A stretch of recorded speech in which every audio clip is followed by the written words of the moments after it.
নম্বর প্রশ্নটি যেটি বলছে যে ক্ষুদ্রতম মৌলিক সংখ্যা নিচের কোনটি? আমরা জানি যে মৌলিক সংখ্যাগুলো ওই সংখ্যা হয় যে সংখ্যাকে ওই সংখ্যা ব্যতীত আর অন্য কোনো সংখ্যা দ্বারা ভাগ করা যায় না, সেই সংখ্যাগুলোকে মৌলিক সংখ্যা বলে।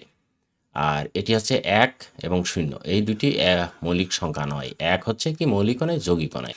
আর মৌলিক সংখ্যা শুরু হয়েছে ২ থেকে। ২, ৩, ৫, ৭, 11 এই যে এই সংখ্যাগুলো, হ্যাঁ? দেখো এই সংখ্যাগুলো ব্যতীত অন্য কোনো সংখ্যা মানে ১ এবং এই সংখ্যাগুলো ব্যতীত অন্য কোনো সংখ্যা দ্বারা ভাগ করা যায় না, সেই সংখ্যাগুলোকে মৌলিক সংখ্যা বলা হয়। সুতরাং এখান থেকে আমরা বুঝতে পারছি যে আমাদের সবচেয়ে ছোট মৌলিক সংখ্যাটা হচ্ছে ২, অর্থাৎ খ নম্বরটা উত্তর। ঠিক আছে? এবার বলছে ২ নম্বরটা সকল মূলদ ও অমূলদ সংখ্যা কি কি বলে?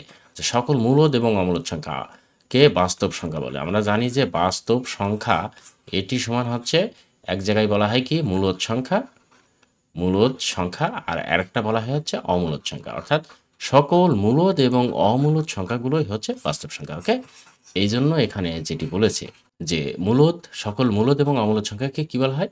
বাস্তব সংখ্যা বলা হয়। ঘ নম্বরটা উত্তর হবে।